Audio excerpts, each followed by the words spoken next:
pegue seu lápis, pegue o seu caderno, anote as suas dúvidas. Isso é importante porque você vai tirar depois com o seu professor, certo? Então te convido, vamos assistir uma aula comigo? Vamos lá. Bom, então o assunto, o conteúdo da nossa aula de hoje vai ser tema de texto, mas não será qualquer texto, será um gênero específico, será o artigo de opinião. Também trabalharemos no artigo de opinião a questão da tese e também dos argumentos. Ora, a gente já viu com profundidade esse gênero textual. Então você já sabe muito bem que o artigo de opinião traz aí a questão da tese e dos argumentos que sustentam essa tese, certo? Vamos começar com aquilo que toda aula de língua portuguesa tem que ter, um texto, não é? A partir dele a gente trabalha as habilidades que já foram anunciadas. O roubo do direito de ser criança. Preparar bem as crianças de agora implica, de maneira lógica, em ter uma sociedade melhor no futuro. Pensar o porquê atualmente, diante de grandes índices de violência, tantos menores de idade estão nessas estatísticas. É pensar que essa criança, esperança do futuro, vê-se numa encruzilhada vital tão cedo. Trabalha, pratica crimes ou morre. Segundo dados da Organização Internacional do Trabalho, o Brasil tinha 4,6 milhões de trabalhadores com idade entre 10 e 17 anos e 3 milhões com idade inferior a 14. Segundo esses dados, 56,63% nada recebem por seu trabalho. Eis o roubo do direito de ser criança. De maneira violenta esse direito tão essencial, comprometendo os fatores biológicos, psicológicos, intelectuais e morais, numa fase de extrema importância da vida. Ao invés de carrinhos, bonecas, brinquedos ou uma enxada, pais que talvez quisessem educar precisam ensinar o trabalho. Note bem a diferença entre educar e ensinar. Falta dinheiro para comprar comida, roupa, bonecas, carrinhos. Alguns, talvez munidos de sua educação mais privilegiada, hão de pensar que não configura motivo para a delinquência o fato de trabalhar desde cedo. Afinal, o trabalho é dignificante. O trabalho é digno quando é exercido de forma digna. Não existe dignidade sem educação de qualidade. E não há dignidade em crianças de 10 anos trabalhando em meios insalubres, perigosos, em jornadas diárias superiores a 12 horas. Não há filhos de médicos, advogados, empresários trabalhando assim. Portanto, se fosse digno, todos desde a infância assim trabalhariam. Crianças devem ser crianças. Esse tipo de trabalho não pode nem deve ser alternativa aos menores de idade, porque marginaliza, tira deles um direito essencial de maneira tão violenta quanto aqueles que com uma arma roubam R$10. Por isso, a importância da máxima de Rui Barbosa. Aos iguais, tratamento igual. Aos desiguais, tratamento desigual. Então perceba, estamos diante de um artigo de opinião, você já sabe as características desse artigo. Eu faço a seguinte pergunta, que é o tema da nossa aula de hoje. Qual o tema desse texto? A gente já viu também essa habilidade em aulas anteriores. Existem estratégias para que você encontre o tema de um texto. Há, por exemplo, a ideia de você ir buscar no título se aquele texto fala mesmo alguma coisa sobre ele, sobre isso, né, que o título diz. Há também a habilidade de você se perguntar ao final do texto, depois de fazer essa leitura, do que esse texto fala? A resposta certamente também será o tema do texto. Há outra possibilidade, a ideia de você procurar as palavras-chave em cada parágrafo. Aquela palavra que se repete, normalmente para manter o tema, essa repetição, a gente vai estar também diante do tema, ela vai estar ligada ao tema. Então, eu vou te trazer aqui uma tática, né, uma estratégia para que você encontre o tema a partir do que a gente leu. Vejamos, eu trouxe aqui o mesmo texto que a gente acabou de ler, mas marcado aquelas palavras principais. Veja, o roubo do direito de ser criança, preparar bem as crianças, essa criança, ser criança, já ali no segundo parágrafo, ser criança, numa fase de extrema importância da vida. Que fase é essa? A fase infantil, a fase de ser criança. Então veja como essa palavra, ela permeia os parágrafos, ela está ali marcando o tema do texto para mim. Mas não só criança, veja que também a palavra trabalho, né? Trabalho, o verbo trabalhar, trabalhadores, substantivo, né? Trabalho novamente, trabalho. Lá no último parágrafo aqui na tela que você está vendo, tem também trabalho. Então veja como essas palavras são palavras-chave e que mostra para mim qual o tema do texto. O tema do texto está ligado a essa repetição, né? Até porque o texto precisa de coesão. E para manter essa coesão, eu preciso repetir essas palavras para manter o tema do texto. Na segunda parte do texto, veja que se intensifica a palavra trabalho, até porque ele tem que defender o ponto de vista dele. E aí temos trabalhar, trabalho, trabalho, jornadas diárias. O que é essas jornadas diárias? Também trabalho, não é? Trabalhando, trabalhariam, né? E aí tem novamente a questão de criança, infância, menores de idade. Quem são os menores de idade? Crianças também. Então, perceba como, para encontrar o tema de um texto, você pode utilizar diversas estratégias. Mas a que eu escolhi aqui foi justamente de pegar, pincelar ali aquelas palavras-chave que estão nos parágrafos e ver qual é o tema do meu texto. Então, a partir dessas palavras, eu volto para a pergunta: qual o tema do artigo de opinião? O tema é trabalho infantil. Veja como tudo casa, não é? Tudo se conecta. Trabalho é a palavra que se repete em maior constância e a palavra criança também. Portanto, a gente tem o tema do texto. Tudo bem até aqui? Vamos para um segundo momento. Vamos fazer a leitura de um outro artigo de opinião, só que agora vendo uma outra habilidade. Então vamos lá, sem preguiça, presta atenção, vamos ler comigo. Direito de brincar e ser feliz.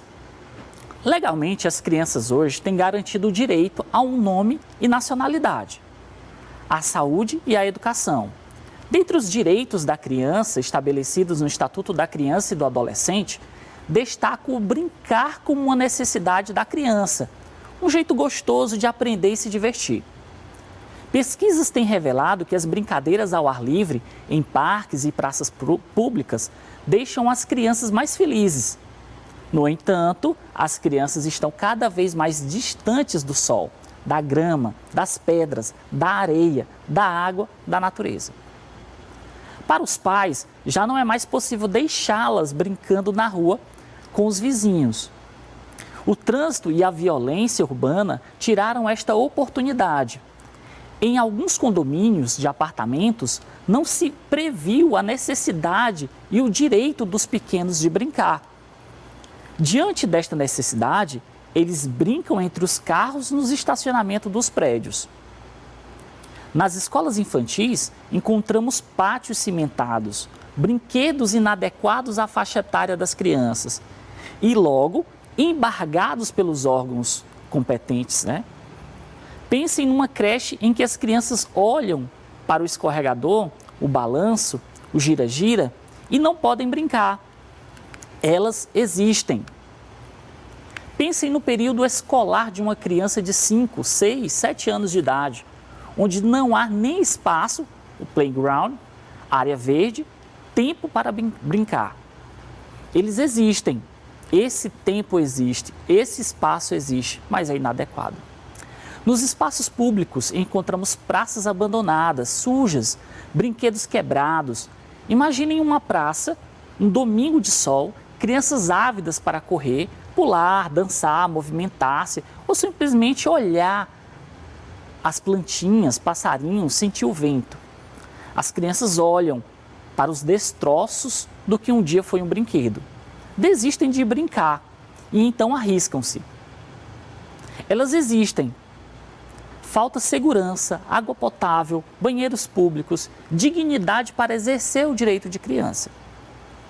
As crianças são o que temos de mais precioso e precisam da nossa atenção para viver dignamente esta fase da vida que chamamos de infância. Como estamos olhando para as nossas crianças nos demais dias do ano? Infelizmente, nós, pais, professores, governadores, entre outros, não estamos conseguindo prover à criança o direito de brincar e ser feliz. Então, temos aí mais um artigo de opinião, você viu a tese, a opinião do autor e viu que ele sustentou bem com argumentos a tese dele. Então, eu faço a seguinte pergunta: qual é a tese desse texto? Você já viu comigo e com outros professores também que a tese é o ponto de vista do autor. É a opinião do autor, mas não é qualquer opinião. É uma opinião que está embasada em argumentos. Ou seja, ele sustenta aquela opinião através de argumentos dos mais variados tipos, que também você já viu. Qual é a tese desse texto? E a segunda pergunta é: quais os argumentos desse texto? Ora, a partir da tese, você encontrando essa tese, você vai conseguir também encontrar os argumentos com muita facilidade. Até porque os argumentos vão estar no desenvolvimento do texto. E onde é que está esse desenvolvimento? Não é no início e nem no fim. Aliás, o início é uma introdução, o fim é uma conclusão. Os argumentos estarão no desenvolvimento do texto. Então, a partir do segundo parágrafo até o penúltimo, você vai encontrar os argumentos da tese. Então, como encontrar a tese e os argumentos dentro desse texto, professor? Então, eu fiz aquela mesma tática do assunto anterior, do tema anterior. Aqui eu fiz a marcação para que você visse em cores a diferença entre tese e argumentos. Veja que lá no primeiro parágrafo ele já diz ali, as crianças estão cada vez mais distantes do sol, da grama, das pedras, da areia, da água, da natureza. Ele ilustra isso mostrando que as crianças não possuem um local adequado para brincar. E, por não possuir esse local adequado, ele perde esse direito, que era para ser um direito natural. E quais são os argumentos que ele utiliza para dizer que não há esse espaço adequado, que não há esse espaço onde a criança pode brincar ao sol, na grama, com a natureza, enfim. Quais são os argumentos que sustentam essa ideia? Ele vai dizer, olha, os pais atualmente não deixam as crianças mais brincarem na rua com o vizinho. Por quê? Por causa do trânsito, da violência urbana. Então temos aí um argumento de exemplificação, não é? Um argumento que vai trazer aí algo do próprio dia a dia, um fato colhido no próprio dia a dia. Então, um argumento por exemplificação. No terceiro parágrafo, ele também vai iniciar a argumentação dele mostrando aí um outro argumento de exemplificação. Nas escolas infantis, encontramos pátios cimentados, brinquedos inadequados à faixa etária das crianças. Isso também é outro argumento que sustenta a tese de que não há um local adequado para as crianças brincarem, certo? Nos espaços públicos, encontramos praças abandonadas, sujas, brinquedos quebrados. E aí, novamente sustenta a ideia de que, olha, como é que a criança vai brincar nessas circunstâncias, Falta segurança, água potável, banheiros públicos, dignidade para exercer o direito de brincar. Então, de maneira organizada, eu vou trazer aqui para você. Qual é a tese? A tese é aquele que ele colocou lá no primeiro parágrafo. As crianças estão cada vez mais distantes do sol, da grama, das pedras, da areia, da água, da natureza. O que é que ele quer dizer com isso? Ele quer dizer que não há um local adequado para que a criança exerça o seu direito de brincar. Tudo bem, pessoal? Então, essa é a tese, esse é o ponto de vista do autor do texto, do articulista. Bom, quais são os argumentos? Então, ele elencou aí 3 argumentos. A questão de que os pais não deixam mais pela questão da segurança. A segunda é que as escolas não possuem brinquedos adequados à faixa etária. E o terceiro é que nos espaços públicos as praças estão abandonadas, não existem brinquedos adequados àquela faixa etária das crianças. Tudo bem, pessoal? Então você acabou de ver comigo aí também uma outra habilidade de como encontrar tese e argumentos dentro de um texto. Então, eu convido você, vamos praticar? Vamos resolver alguns exercícios e aí a gente começa a fundamentar, a fixar bem o que a gente aprendeu. Vamos nessa?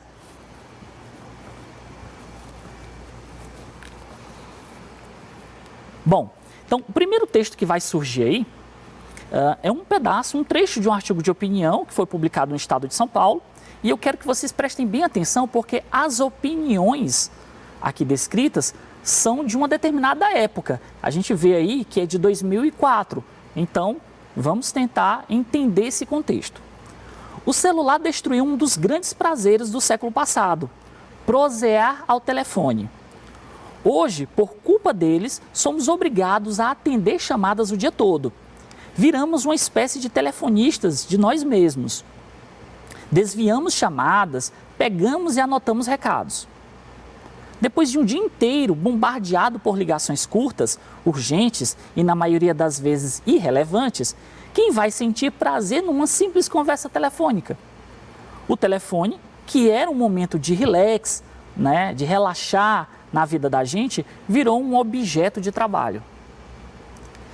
O equivalente urbano da velha enxada do trabalhador rural.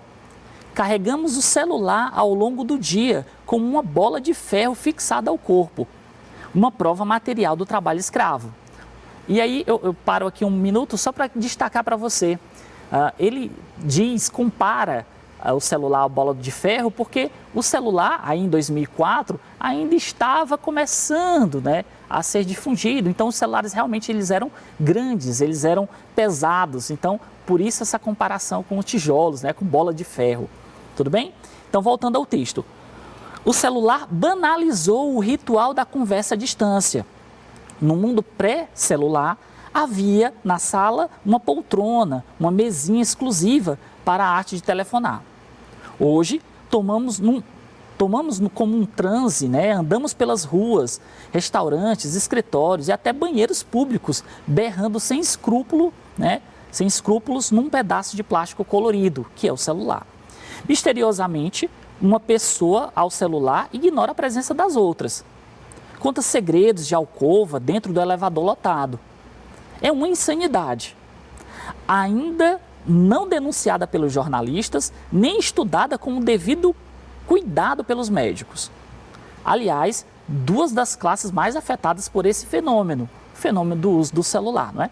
A situação é delicada.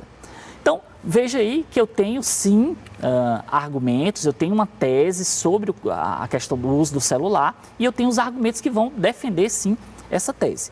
Então, a grande pergunta é: qual o argumento que sustenta a tese defendida pelo autor desse texto? Ou seja, ele não quer a tese, ele quer os argumentos que sustentam, que defendem essa tese. Letra A arte de telefonar se tornou prazerosa. Letra B, a sociedade destruiu velhos costumes. Letra C, o celular elitizou todos os profissionais. Ou letra E, o homem tornou-se escravo do celular. E então, pessoal, 30 segundos para que você pense um pouquinho aí. Vamos lá.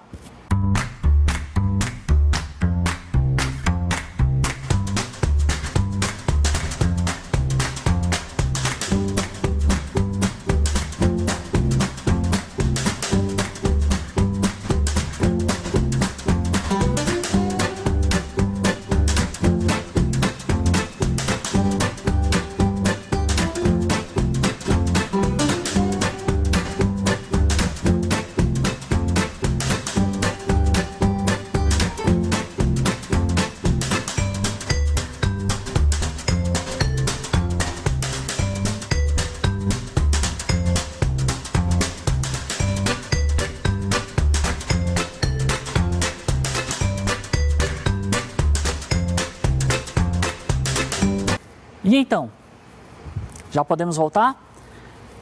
Então, vamos lá para a argumentação que está presente no texto e que sustenta, né, a tese do autor.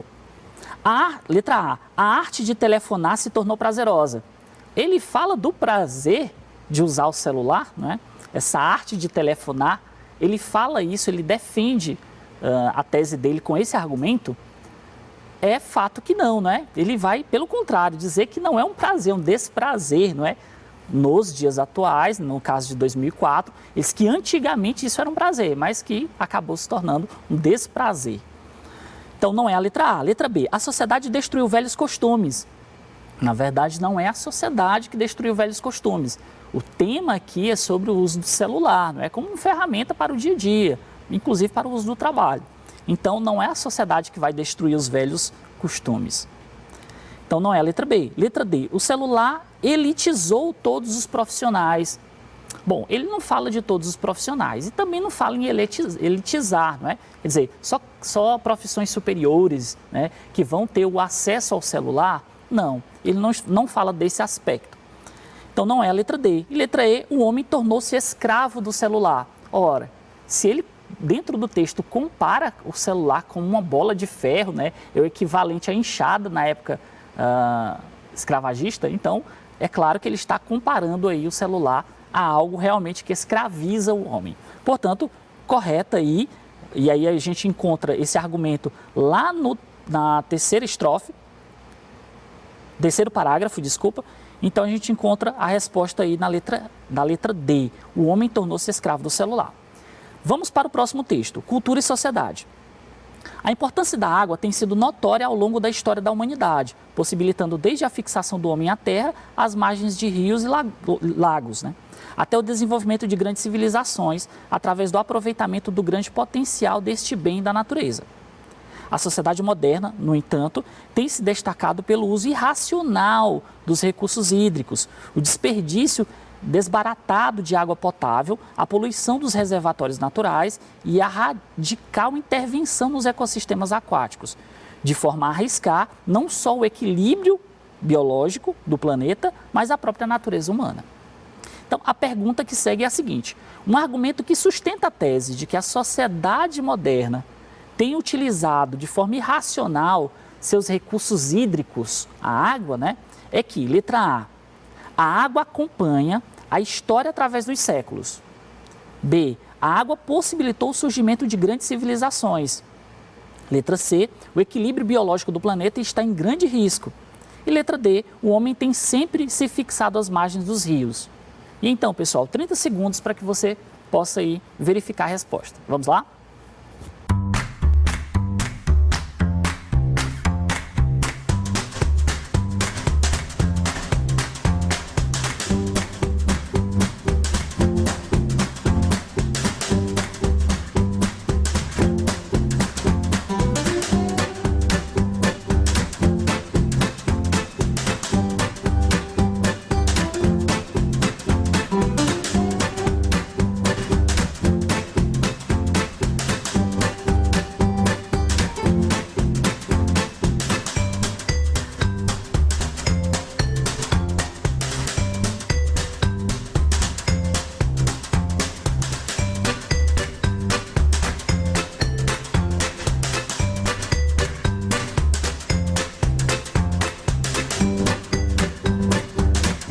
Bom, então passaram-se os 30 segundos e aí, você conseguiu perceber?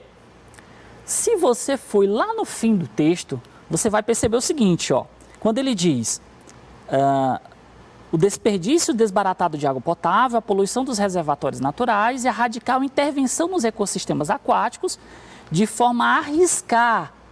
O que é arriscar? É pôr em risco não só o equilíbrio biológico do planeta, mas a própria natureza humana. Portanto, um argumento que vai sustentar essa ideia de que a sociedade moderna utiliza de modo irracional os recursos hídricos é justamente a letra C. O equilíbrio biológico do planeta está em grande risco. Ó, letra A diz, a água acompanha a história através dos séculos. Isso é fato, não é? Isso não está sustentando nenhuma tese. B, a água possibilitou o surgimento de grandes civilizações. Isso também é um fato, não é uma opinião, né? Então, não vai ser um argumento que vai sustentar a tese de que a sociedade moderna está utilizando de forma irracional a água. E letra D, o homem tem sempre se fixado às margens do rio, também não é um argumento. Então, perceba aí como resposta correta a letra C. Vamos para um terceiro texto. Os rios precisam de um banho. A população das cidades esquece a importância dos rios e a utilizam como cestas de lixo. O resultado, muita gente já deve conhecer: enchentes. Com tanto entulho, os canais de drenagem, isto é, o caminho que as águas percorrem morro abaixo, acabam ficando entupidos e causam inundações em dias de chuva forte. Para evitar as enchentes, que além da destruição trazem doenças, a solução é não jogar lixo nos rios. O lugar das coisas que não queremos mais sejam chinelos, garrafas ou até eletrodomésticos, é a lata do lixo. Então vamos para a pergunta. O texto trata, bom, se a pergunta já inicia assim, você já sabe que ele quer o tema do texto. Letra A, da poluição dos rios. Letra B, da poluição das indústrias. Letra C, da reciclagem do lixo. Ou letra D, do desperdício da água. E então, o que é que você acha? 30 segundos.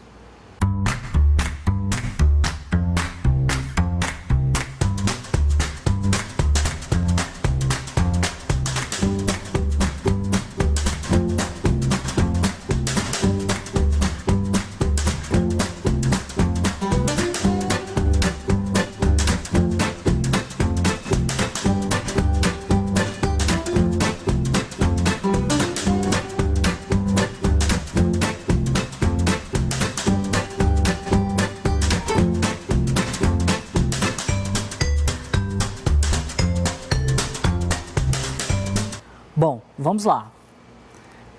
Para responder esse tipo de questão, você pode voltar, pode não, deve voltar ao texto e principalmente ter estratégias para responder. Ora, o que a gente já pode eliminar aí das alternativas? O texto fala sobre desperdício da água, ele não fala em nenhum momento sobre desperdício, então você já poderia eliminar de cara a letra D. Letra C, da reciclagem do lixo, ele fala de lixo, mas não fala da reciclagem desse lixo. Portanto, a gente também já tiraria a letra C. E aí você poderia ficar em dúvida, letra A ou letra B, da poluição dos rios ou da poluição das indústrias? Pessoal, ele fala da poluição dos rios, né? Então, o homem moderno, ele joga muitos lixos e esses lixos acabam indo para o rio e causam entupções. Nas enchentes, por exemplo, fica tudo inundado por causa disso. Então, o tema do texto aí é da poluição dos rios. Tudo bem? Tranquilo, não é? Vamos para mais uma. Verão com saúde. O verão é uma época propícia para o lazer, especialmente para o passeio ao ar livre, curtindo o sol e a natureza. Ele inicia oficialmente no dia 21 de dezembro, época das festas de fim de ano e para muitos períodos de férias, de viajar, de ir à praia ou refrescar-se numa piscina junto com os amigos. Para aproveitar com saúde esse período de temperaturas, que às vezes ultrapassa os 40 graus, é preciso observar alguns cuidados com a alimentação e a hidratação. Então, vamos fazer junto essa questão. Qual o assunto principal desse texto? A preparação de alimentos, o lazer no verão, as variações na temperatura ou os cuidados de saúde no verão? Bom, não é a preparação de alimentos, não é o lazer no verão, e aí você ficaria em dúvida entre C e D, não é? E aí você encontraria os cuidados, né, de saúde no verão. Portanto, aqui, para um resumo da nossa aula, aprendemos na aula de hoje a questão do tema de um texto, voltado para artigo de opinião, e também sobre a tese e argumentos nesse gênero. Então, deixo aqui com vocês a mensagem de muito obrigado pela participação e principalmente pela concentração, e nos vemos na próxima. Tchau, pessoal. Até mais.